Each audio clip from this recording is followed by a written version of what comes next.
Welcome to the WordPress training videos.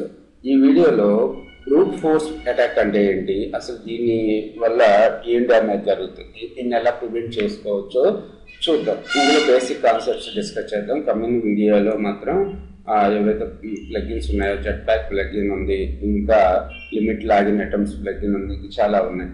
So వాటి గురించి discuss చేద్దాం. అసలు బ్రూట్ ఫోర్స్ ప్రోడక్ట్ అంటే brute force attack అంటే ఏంటంటే a common attack to point on WordPress to hammer the WordPress login PHP file over and over until they get in or the server dies. You can do something to protect yourself. అంటే ఏంటంటే కొంతమంది ఏం చేస్తూ ఉంటారంటే మన login page open చేసుకుని అందులో user name password again అంటే హ్యామర్ చేస్తూ ఉంటారు. హ్యామర్ అంటే సుత్తితో కొట్టినట్టు కొడతా ఉంటే ఎప్పుడు వరకు కొడతా ఉంటారు.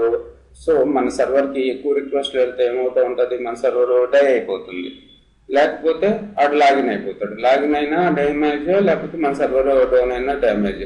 సో అలాంటి బ్రూట్ ఫోర్స్ వాటిని బ్రూట్ ఫోర్స్ అటాక్ అంటున్నాము.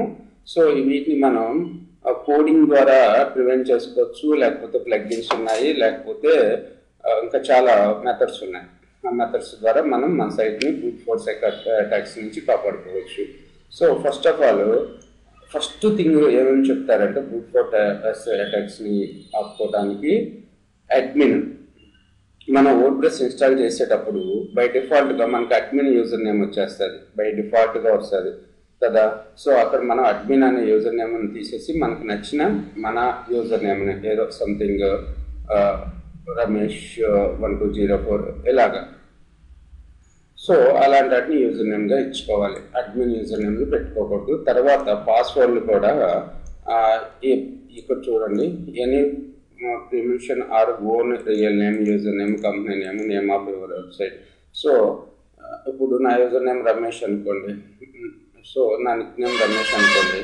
సో రమేష్ అనే యూజర్ నేమ్ని సైట్లో యూజ్ చేయకూడదు. రమేష్, సురేష్ ఇలాంటి వాటిని, లేకపోతే జాన్ అలాంటి వాటిని, లేకపోతే రియల్ వర్డ్ డిక్షనరీ లిస్ట్లో ఉంటాయి కదా, ప్రొటెక్ట్, హౌ ఆర్ యూ ఇలాంటి వాటిని కూడా, అంటే క్యాట్, డాగ్ ఇలాంటి వాటిని కూడా పాస్వర్డ్గా యూజ్ చేసుకోకూడదు. ఆ తర్వాత వచ్చేసి చిన్న చిన్న పాస్వర్డ్ అంటే క్యాట్, డాగ్ ఇలాంటి వాటిని కూడా యూజ్ చేయకూడదు. అలాగే ఓన్లీ నెంబర్స్, లేకపోతే ఓన్లీ లెటర్స్ ఇలాంటివి ఉండకూడదు. అసలు బెస్ట్ పాస్వర్డ్ ఏంటంటే కంపల్సరీగా ఒక క్యాపిటల్ లెటర్, కొన్ని క్యాపిటల్ లెటర్స్, కొన్ని స్మాల్ లెటర్స్, కొన్ని నెంబర్స్, కొన్ని స్పెషల్ సింబల్స్, ఇవన్నీ ఉంటే గుడ్ పాస్వర్డ్ అవుతుంది. తర్వాత వచ్చేసి మనకి ప్లగ్ఇన్స్ ద్వారా మనం బ్రూట్ ఫోర్స్ అటాక్ నుంచి కాపాడుకోవచ్చు. సో లిమిట్ లాగిన్ ఐటమ్స్ ఉంది కదా, ఇది ఒకటి సరిపోతుంది బేసికల్గా మనకి. లేకపోతే ఇంకా కొన్ని ప్లగ్ఇన్స్ ఉన్నాయి. సో ఆ ప్లగ్ఇన్స్ అన్నిటిని కూడా మనం ఇన్స్టాల్ చేసుకోవచ్చు. Admin రీనేమర్ extent. సో ఇక్కడ ఏదైతే బెటర్, ఇదేదో బాగా rename WP login PHP unmaintained. Sorry, తర్వాత వచ్చేసి ఇంకా చాలా ఉన్నాయి మనకు ప్లగ్ఇన్స్, మంచి మంచి ప్లగ్ఇన్స్ ఉన్నాయి. సో మనకి లిమిట్ లాగిన్ ఐటమ్స్ ఒకటి సరిపోతుంది. తర్వాత ఇంకా కొన్ని మెథడ్స్ ఉన్నాయి. ఒకవేళ మీరు ప్లగ్ఇన్స్ యూజ్ చేయకూడదు అనుకుంటే మనం సర్వర్ని ప్రొటెక్ట్ చేసుకోవచ్చు. అక్కడ if you decide to lockdown login PHP or you can may find and get 404 or 400 error when accessing those pages. So మాన్యువల్గా మనం కోడ్ డిఫైన్ చేస్తూ ఉంటాం, అవన్నీ కూడా నెక్స్ట్ వీడియోస్లో ఎక్స్ప్లెయిన్ చేస్తాను. So password protect WP login. So ఈ code తీసుకెళ్ళి మన HTXS ఫైల్కి యాడ్ చేస్తూ ఉంటాము. ఇవన్నీ కూడా నెక్స్ట్ వీడియోలో, కమింగ్ వీడియోలో ఎక్స్ప్లెయిన్ చేస్తాను. ఇప్పుడు మనకి ఏమన్నా ప్లగ్ఇన్స్, మంచి ప్లగ్ఇన్స్ ఉన్నాయని చూద్దాం. WP. సో ఇక్కడికి వచ్చి సెర్చ్ ప్లగ్ఇన్ ఉంటుంది. బ్రూట్ ప్రొటెక్ట్ అనే ప్లగ్ఇన్ ఉంది, కాకపోతే ప్రెజెంట్ ఇది సపోర్ట్ చేయట్లేదు. జెట్ ప్యాక్ ప్లగ్ఇన్ తోటి వచ్చేస్తుంది అనమాట మనకి. సో చూడండి, brute is no longer activity supported అని చెప్పేసింది, కానీ ఇది మంచి ప్లగ్ఇన్. సో 50,000 ఇన్స్టాలేషన్, 62 కామెంట్స్ పడ్డాయి.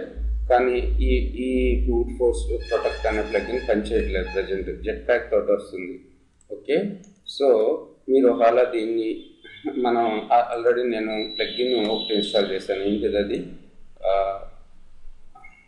Limit login items. ఇది చాలా యూజ్ అవుతుంది, ఎందుకంటే బ్రూట్ ఫోర్స్ అటాక్ ఇంకా రాలేదు కదా. మనం